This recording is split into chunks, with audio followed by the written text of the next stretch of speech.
시청자 여러분 안녕하세요. 김동수입니다. 더불어민주당 내 친문재인계이자 비이재명계를 대표하는 홍영표 의원이요 6일 가짜 민주당을 탈당한다고 밝혔죠. 그런데 하루 만에 새로운 미래로 30 의원과 함께 입당을 했습니다. 아마도 입당과 함께 당명을 민주연대로 개정하는데 공감대를 이뤘다고 봅니다. 새로운 미래 당명은요, 이제 개정하려고 하는 이유는 그 민주당의 색채가 없어 국민들의 이목을 끌지 못한다는 문제의식에서 출발한 것으로 알려지고 있습니다. 또 최근에 민주당을 탈당한 홍영표 30 의원을 내세워서 민주당 각을 세우려는 의도로 풀이가 됩니다. 이에 지도부 체계도 변경될 전망입니다. 기존 이낙연, 김종민 공동대표 체계에서 홍영표 의원이 지도부에 추가 합류할 가능성이 매우 높다고 민주연대 관계자는 전했습니다. 그리고 홍영표 의원, 사선 의원이죠. 또 원내대표도 한 중진 의원인데 탈당한 이유는 간단합니다.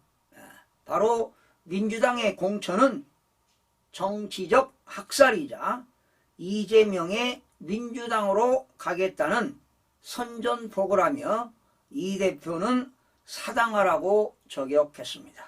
결국 이재명 대표의 공천 방식에 바로 불만을 품은 것입니다. 사선 의원으로 문재인 정부 때 당 원내 대표까지 지낸 중진의 목소리라는 점에서 가벼이 들리지는 않습니다. 이 대표는 반성이나 개선의 각오를 비치기는커녕 완전 요지부동입니다.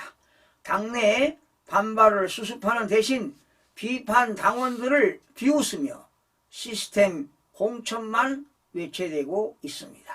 아마도 이재명 대표는 구렁텅이로 빠져들어 헤어나지 못할 것 같습니다. 특히 총선 후에 법적 심판을 받아야만 하니 자기 마음에 드는 인물들로 총선을 치러 방탄정당을 만들고 있다는 비판을 피하기 어려울 것으로 보입니다.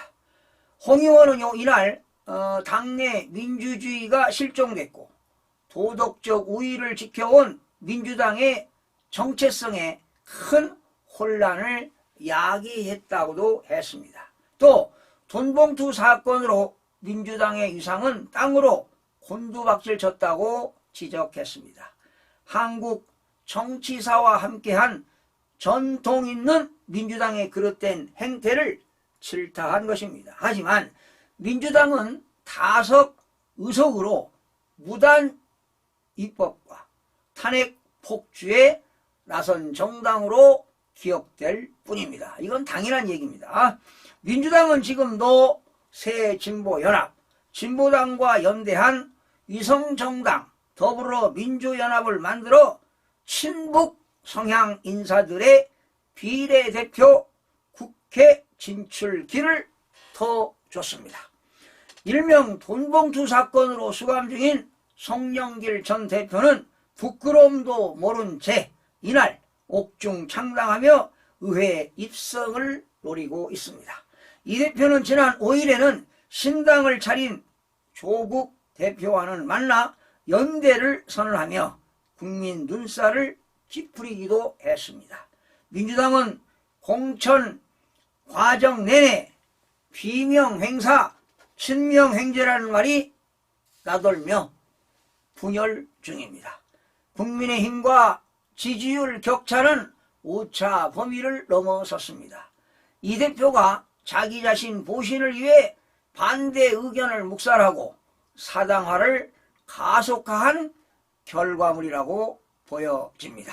심각한 문제가 되는 것은 민주당이 국민 눈높이와 거리가 먼 반미, 친북, 괴담 세력의 국회 진출의 길을 터준 것이 크나큰 문제입니다. 이런 결과는 이재명 민주당 대표가 21대 국회 때부터 문제점으로 지적되어 온 준연동형 비례대표제를 다시 고수하면서부터 예고돼 왔습니다. 준연동형 비례대표제는 소수 야당의 원내 진출을 보장한다는 취지와 달리 거대 정당의 위성정당 창당을 부추기고 선거 뒤에 헤쳐모여 하는 떴다방 정치만 양산하는 꼴이 된 것입니다. 자질 부족 후보들이 원내에 입성하고 조국 전 법무부 장관이나 송영길 전 민주당 대표처럼 범죄 혐의로 재판받는 인사들의 방탄용 정당 창당이 속출하고 있습니다. 이번 비례대표 공천과 후보들에 대한 철저한 검증 그리고 표를 통한 유권자들의 심판이 절실해 보입니다. 22대 국회는 연동형 비례대표제를 근본적으로 손보는 일부터 시작해야 할 것입니다. 시청해주신 여러분 고맙습니다.